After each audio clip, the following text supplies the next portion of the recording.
ত্রয়োদশ জাতীয় সংসদ নির্বাচন একটি মাইলফলক হয়ে থাকবে বলে আশ্বাস দিয়েছেন প্রধান নির্বাচন কমিশনার এএমএম নাসির উদ্দিন।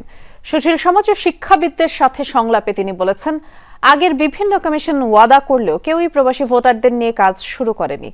ঢাকা ও জাহাঙ্গীরনগর বিশ্ববিদ্যালয়ে ট্রায়াল ইলেকশন হয়ে গেছে বলেও দাবি সিএসির। এ সময় সুশীল সমাজের প্রতিনিধি এবং শিক্ষাবিদরা কমিশনকে সরকারি নিয়ন্ত্রণের বাইরে থেকে সাহসের সাথে কর্তব্য পালনের আহ্বান জানান। ওয়ালটন এখন দেশের সীমানা পেরিয়ে পৌঁছে গিয়েছে 50টিরও বেশি দেশে। ওয়ালটন, ঘরে ঘরে বিশ্বজুড়ে।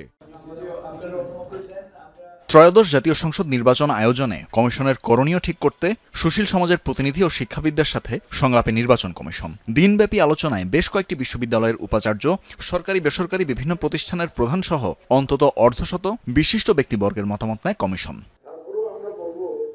নির্বাচন আয়োজনে নিজেদের সব প্রস্তুতির ব্যাপারে জানান সিইসি। বলেন, সুষ্ঠু ভোট আয়োজনে প্রতিশ্রুতিবদ্ধ কমিশন।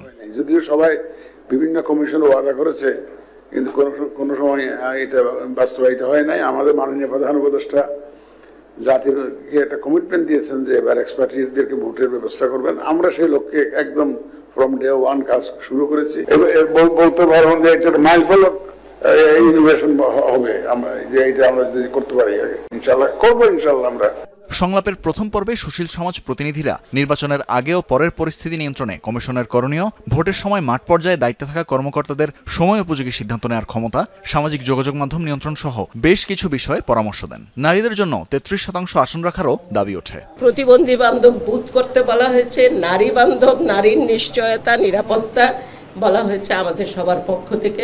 ইলেকশন ক্যাম্পেইনে সর্বত্র যেন মিডিয়ার একটা ভিজিলেন্স যেন তৈরি করতে পারে, এর মধ্য দিয়ে একটা ট্রান্সপারেন্সি তৈরি হবে। রাজনৈতিক গণতন্ত্রায়নের পাশাপাশি অর্থনৈতিক গণতন্ত্রায়নের কথা বলছি, যাতে করে কালো টাকা ও পেশি শক্তির প্রভাব এই নির্বাচনে না থাকে। সংলাপের দ্বিতীয় পর্বে অংশ নেন শিক্ষাবিদরা। তাদের সাথেও মতবিনিময় করেন সিইসি। আমাদের তো একটা ট্রায়াল ইলেকশন হয়ে গেছে ঢাকা ইউনিভার্সিটিতে। উপাচার্যদের কথায় উঠে আসে ছাত্র সংসদ নির্বাচনের অভিজ্ঞতা। নির্বাচনের সময় গুজব ঠেকানোর উপরও জোর দেন শিক্ষাবিদরা। তারা অলরেডি বলতে শুরু করেছেন যে কিভাবে এআই ইত্যাদি এই নির্বাচনের উপরে প্রভাব ফেলতে পারে।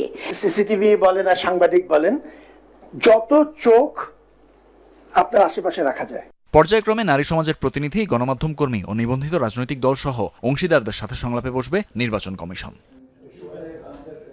তানভীর মৌসুম, যমুনা নিউজ, ঢাকা।